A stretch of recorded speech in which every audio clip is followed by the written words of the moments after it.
Welcome back to Kitchen Wisdom with Arina Photography. Come on in, grab a chair, and don't mind the crumbs on the counter. I've been testing cornbread again, and by testing, I mean eating half the pan before it cooled, because quality control is very important in my kitchen. Today, we're diving into one of the coziest, most comforting sides on the Thanksgiving table. Cornbread, golden, crumbly, sometimes sweet, sometimes savory, always a crowd pleaser. It's humble, but it can really steal the show if you do it right. Cornbread is also one of those dishes that sparks debates at family tables. Sugar or no sugar, cast iron skillet or glass baking dish, butter or oil. Everyone has an opinion, and if you ask 3 people how they like their cornbread, you'll probably get 4 answers. I'll share my favorite hacks, a few of my kitchen fails. Yes, I've made the kind of dry cornbread that needs a gallon of gravy to get down. And the little tricks that take cornbread from fine to people fighting over the last slice. And don't worry, every tool I mention here, from cast iron skillets to muffin tins, I'll drop links to in the podcast notes below so you can easily find them. For recipes, you can visit my blog and YouTube channel at Arina Photography, where I share step-by-step guides and plenty of cornbread variations to try. At its heart, cornbread is simple: cornmeal, flour, liquid, fat, and leavening. But every choice you make changes the outcome. Yellow cornmeal is bold and flavorful, with that sunny color that looks beautiful on the Thanksgiving table. White cornmeal is milder, softer, and very traditional in many southern recipes. Then you've got stone ground cornmeal, which has a coarser texture and gives you a more rustic, hearty bread. The finely ground cornmeal leans more toward a cake-like texture.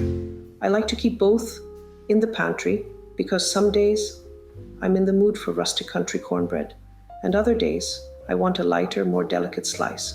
And if I'm honest, sometimes I just grab whichever bag is closest, because once you've got people in the kitchen asking, "When's it ready?" you don't overthink. Now, the sugar debate. Oh boy. In the South, traditionalists say cornbread should be savory, no sugar, period. Maybe a drizzle of honey on top if you're feeling fancy. In other parts of the country, sweet cornbread is the standard, almost like cake you can eat with dinner. I grew up eating both, so I'll happily eat either.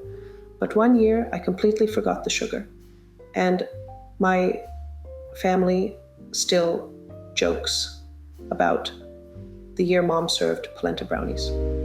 Lesson learned: know your crowd and stick with what they expect. And let's not forget the flour to cornmeal ratio. More cornmeal gives you dense, gritty, true cornbread. More flour makes it softer and lighter. Personally, I like a 2-to-1 balance of cornmeal to flour. It gives texture without turning it into dessert. But again, this is where you can play. You can make cornbread in all sorts of baking dishes, and each one gives you a different personality. A cast iron skillet is my favorite. It gets ripping hot, gives you that golden crispy crust, and feels downright traditional. There's just something about sliding that heavy pan out of the bacula oven that makes me feel like I've been cooking like this for generations.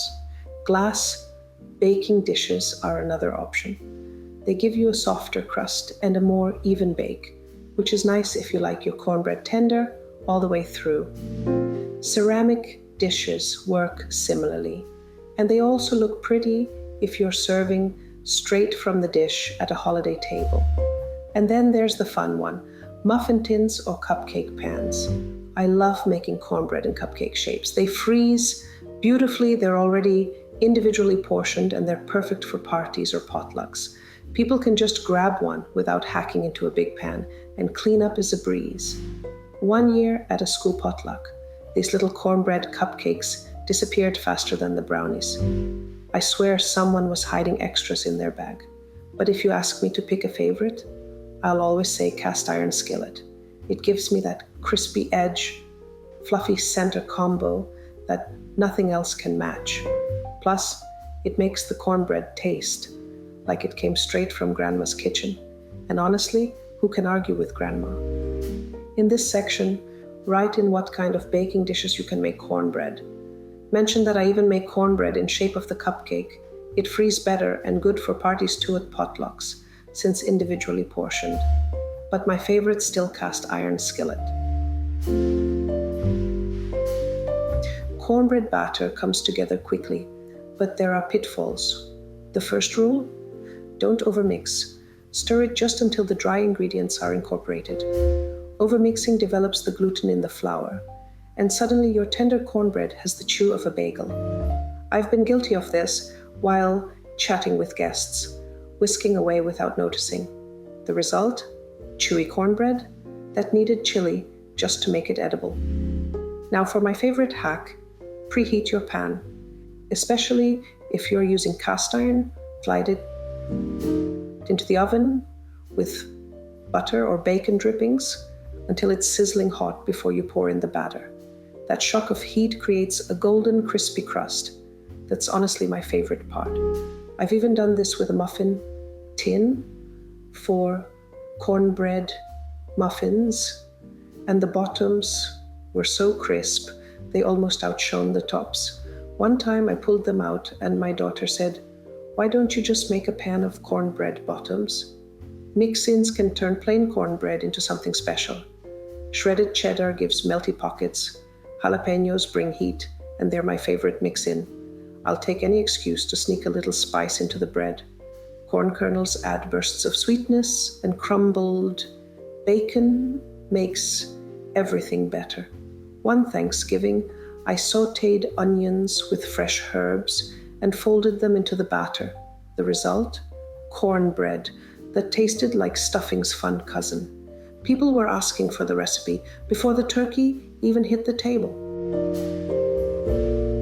Dry cornbread is the enemy, and we've all been there, taking a bite and reaching for water immediately. To keep things moist and tender, swap some of the milk for buttermilk or sour cream. Both add tang and tenderness. I also love drizzling in honey or maple syrup for sweetness that locks in moisture. As for fat, melted butter gives richness and flavor, while oil keeps it moist longer. My trick? Use both. Butter for flavor, oil for moisture. One year I accidentally doubled the butter. Don't ask.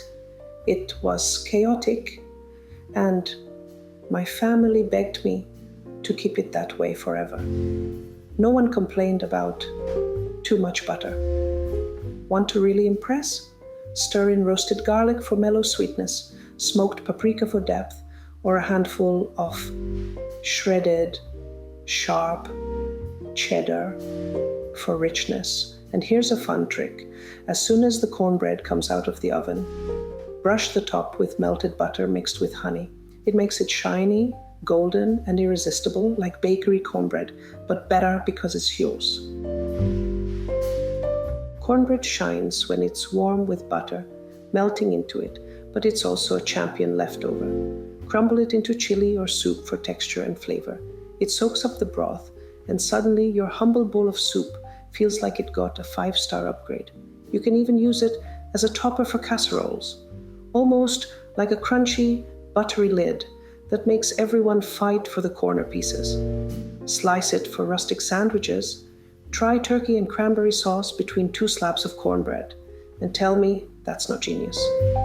One year, I even tried ham and sharp cheddar between cornbread slices, and my husband asked if we could eat that every Sunday. Spoiler, we didn't, but it's still on his wish list. And don't forget stuffing. Cube it up for cornbread, stuffing, or dressing. It holds up beautifully with broth and herbs. I've also thrown cubes of leftover cornbread into a skillet with butter and garlic to make quick croutons. Toss those on a salad, and suddenly you're the person everyone thinks is a gourmet genius, when really you were just avoiding throwing out stale cornbread. It's thrifty, it's tasty, and it makes you look good. Win-win. If you're making it ahead for Thanksgiving, bake it the day before. Once it's out of the oven, let it cool completely. otherwise the steam trapped in the wrapping will make it soggy. Wrap tightly in foil and rewarm in the oven with a pat of butter brushed on top. It'll taste like it just came out of the oven, and no one will know you made it yesterday unless you tell them. For short-term storage, keep it in an airtight container at room temperature for up to 2 days, or refrigerate for 4 to 5. If you refrigerate, I recommend warming slices in the toaster oven instead of the microwave to bring back that crisp edge.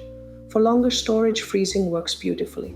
Wrap slices individually in plastic wrap, then foil, and slide them into a labeled freezer bag. Yes, write the date. Future, you will thank you when. You're staring at mystery bread 3 months later. They'll last a couple of months, and you can reheat in the oven or toaster oven for a quick side. I even like to wrap them in single serving portions so I can pull out exactly what I need. I've pulled out frozen cornbread in the middle of winter, warmed it up, and instantly felt like it was Thanksgiving all over again. And let me tell you, few things feel better in January than cornbread with melting butter when it's freezing outside. Cornbread may seem humble, but with a few hacks it becomes unforgettable. Sweet or savory, skillet or baking dish, plain or packed with mix-ins, cornbread is endlessly customizable. For me, the best part is how it fits anywhere. On the Thanksgiving table with a pot of chili, or reinvented as leftovers. If you want more cornbread recipes, tips, and Thanksgiving inspiration, come hang out with me on my blog and YouTube channel at Arina Photography.